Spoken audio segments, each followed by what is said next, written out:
which one of these skills that you mentioned, or even if you didn't mention it, are you using in your new project with regards to psychometric testing and AI, which is uncharted territory for most of us? So which of these skills are you using at the moment? I would say all of them and more. So for me, it was very important to be able to collaborate. Okay. Because I am working with, scientists who are not familiar with the world of psychology.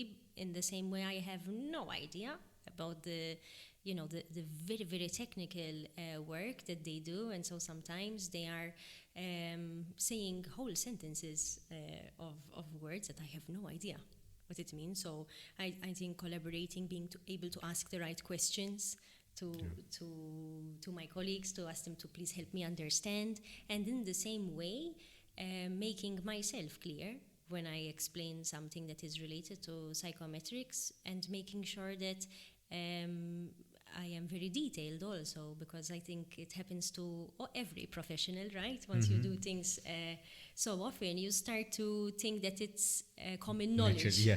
right? And so, yes, collaborating and communicating with other people who have no idea about your field, I think that is very important. So communication skills, definitely. And I think also collaboration skills, in the sense that, you need to be patient. You have to understand where the other person is coming from, what piece of work they are doing. And this is why a project like this, where psychometric tests are translated into AI, into a program that will use only AI, is possible. Because there is a sense of understanding, and there is a sense of will to collaborate, and both sides. I see it as both sides, but it's actually three sides. There's the business and marketing side, there's the psychometric side, and then there's the computer science side. So all three have to be willing to understand the perspective of the other, to take on ideas, to want to work on it, to try new things, to be okay with failure. A lot of times we say, oh, let's try this, and then we get it wrong, and it's okay. So yes, communication and collaboration, I have to say, in my current position, are very, very important. I think as you change jobs and change industries, and maybe even advance in your roles, you might need different kinds of skills. But for me, right now, those would be the main two. I think it gives you perspective, because when you go that deep in a certain topic, it's sort of, you start dissecting that core topic into smaller steps and becomes very clear. So, for example, if you go into the field of psychology, obviously you're very versed in the topic, but when you try to communicate that to someone who is not aware or doesn't have any knowledge on that particular topic, you have to simplify it in a way, and you have to communicate it in a way that it becomes very raw, and sometimes you have to use analogies to express yourself, and I think it brings you closer to the topic. Yes, I agree, and I think what is always fascinating to me is that I don't know why I always had the sense of course people will know this, of course they will know how to do this, of course they will know how to do that, especially coming from such a small island like Malta, and all of my colleagues are from all over the world. And then I realized, okay, so they don't know how to do this, just the same way that maybe I don't understand the technical computer science stuff. Okay, so they need some help with psychometrics too. So I think that really helps, feeling valued for the things that you can do, and also having enough space to be able to ask questions, and having people who want to actually show you and teach you and say, yes, come on, let's do it, let me show you, try it out yourself, you can learn this, and so on. So that positive culture helps as well.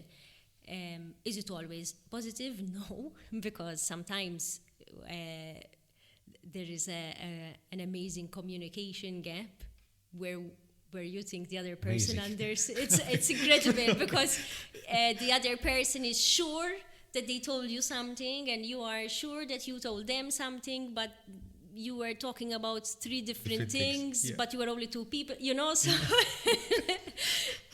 so sometimes it can get complicated, and is it a mix in is a mix up in translation? Yes, okay. A lot of things get lost in translation. Maybe our tech guys will say something that is to them very easy, and common jargon, and maybe I will do something, of a similar note when it comes to the tests and so on. And then later on down the line, when we say, did you manage to do this? Can you give me an update on this? We say, we never talked about it. Yes. So it happens. What would be the best medium to use? Do you use, for example, live calls or emails? What would be the best medium in such circumstances? I have to be very honest. I am a super full advocate of doing things online and chatting and so on. But with this particular group of people, the most work has been done when we have been sitting on the same desk looking at each other. Face to face in the same place, which is fantastic because I've had a lot of opportunities to travel, and my colleagues have come to Malta also, so that's been fantastic. But there is something about body language. There's the science that shows it, that most of our meaning is taken through body language, but I think this is really science in practice. When you are in front of that particular person, it's easier to communicate. I have to mention also that one of the top people in this project has a double PhD in clinical psychology and in AI. So he also tends to be a little bit of an intermediary, and without him it would be very difficult to do what we are doing. But I have to be honest, I think that he is a very, very, very, very good communicator when it comes to the AI team, and so sometimes also he forgets that I can't understand what he's saying, when it's related to AI. So yes, I think something that I forgot to mention is that it's very important to have a person who's spearheading, who understands both sides of the whole situation, That's a very interesting approach to it. I personally never thought of it in the sense that when you have not two opposing forces, but there always needs to be a buffer of some sort. There's the link, the person that links both parties. Yes. You mentioned psychometric, which is a vast topic, and I think most of the people they think they know what psychometric testing is, but in actuality they don't. Can you briefly explain what psychometric is all about? Yes, absolutely. So, as perhaps our listeners and you have realized, this is a topic I'm very passionate about. I also lecture psychometric testing at the University of Malta. I also am currently doing my PhD where I create my own psychometric test. And so I'm very happy to share this kind of information. So a psychometric test is a psychological test that has been validated scientifically. So many statistics have been run to make sure that the answers that will come out of you taking this questionnaire or survey are correct and valid to your current situation. So a lot of care is taken to make sure that the results are actually going to be of value to the person who is taking them. You can use a psychometric test for many different reasons. For example, I myself am licensed in personality and ability psychometric testing with the British Psychological Society. Does it mean I can use every psychometric test under the sun? No. There are some products that you need to have a different license for. For example, one that I can mention off the top of my head is the risk type compass, where the particular creators of the test require you to take training as a practitioner before you are actually going to administer this test to make sure that you are not going to cause harm the participant or Okay. to the client who would like to complete this test. And which is very, very relevant because you are using tools that are, I believe, very powerful to help a person understand themselves better. So you are asking sensitive questions to someone so that they can choose, on a scale, for example, of 1 to 10, how they feel about it. And eventually, when you have all of the scores that are tallied up, then they would give you some kind of profile, depending on what kind of test you are going to use and for what reason you are going to use it. And so I think they're very important in our journey of self-discovery, psychometric tests, and this is why I'm very happy to also be a person who uses psychometric tests and delivers psychometric tests and creates them also for this, self-discovery. So a psychometric test is always used to help the person understand themselves better. And I am a strong advocate of them because of their scientific basis as well. So this is not me deciding. I woke up one day in the morning, I had a look at you and I said, oh, you know what? Today you look very sad. Based on what? Yeah.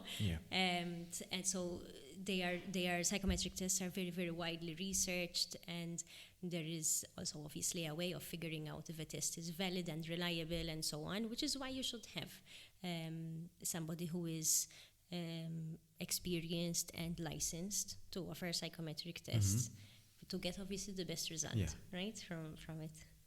What's the connection with the AI? This is very interesting, actually. For trade secrets purposes, I will not be able to say the whole thing, but everything is going into the direction of artificial intelligence. And psychology should not be on the back burner of that.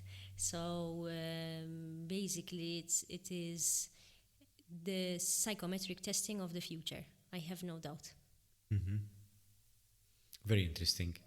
I think AI has been in the market for quite a while, I think, without most of us even realizing. Correct.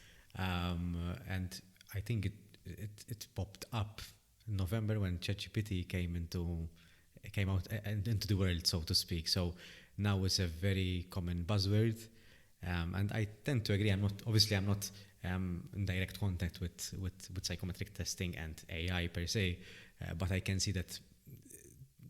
Actually, I was having this conversation today with our general manager, and the age of AI, we were discussing that it's very revolutionary, as revolutionary as when PCs were introduced, when the internet was invented, because this will change the way we interact with technology and how technology interacts with us as well, to some extent.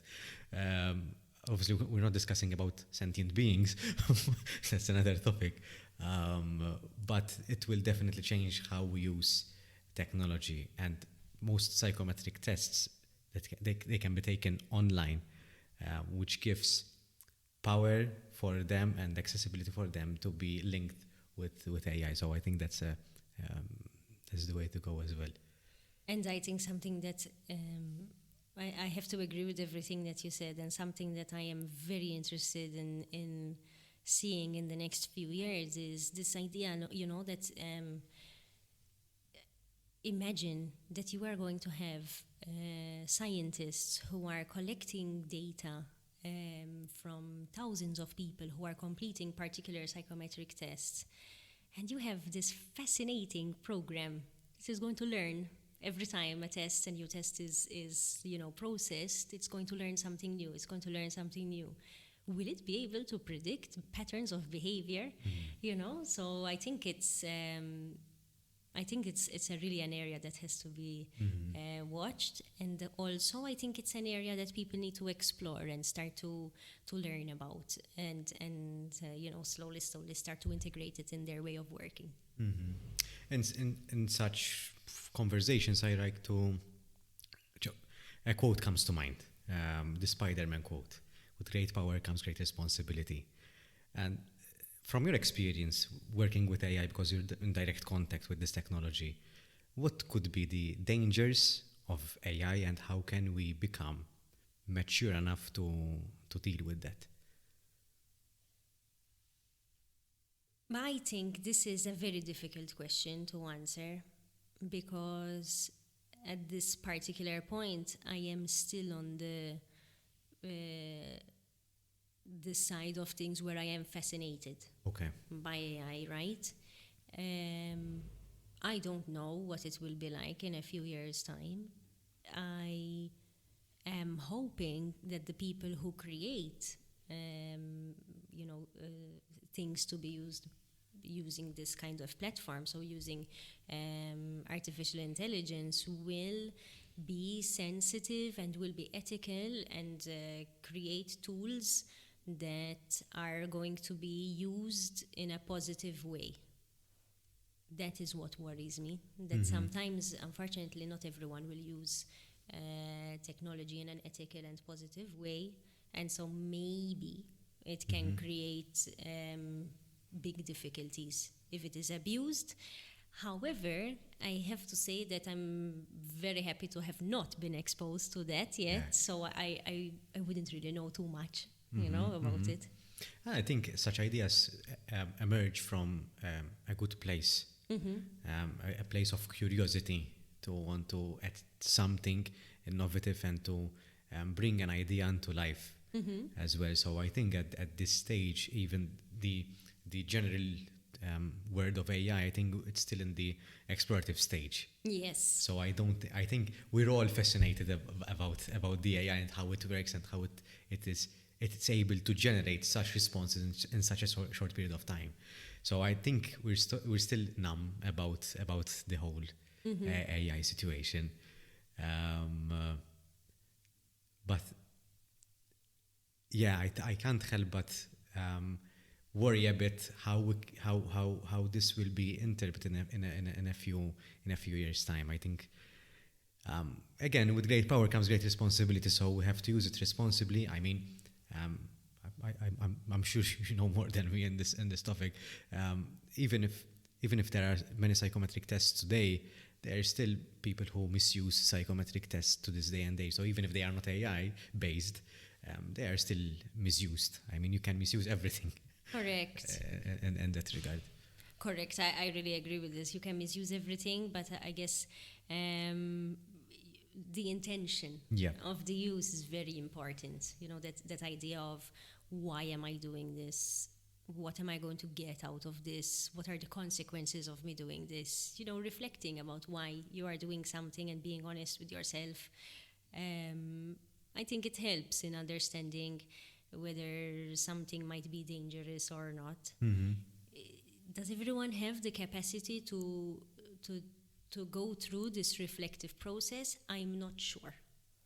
Which is why, again, at school, we really, really focus on creating these reflective processes.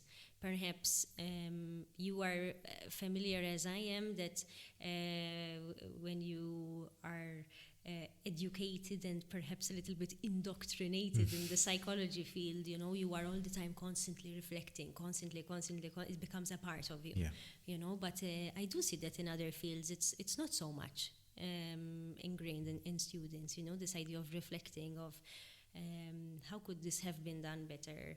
What are the consequences of this? What will you do next? How will you change this? How will you make this better for yourself? So I think that's a very important skill that we take a little bit for granted as graduates of psychology at different stages of our careers. I think self-reflection is very important. I think it's a topic that is very much close to my heart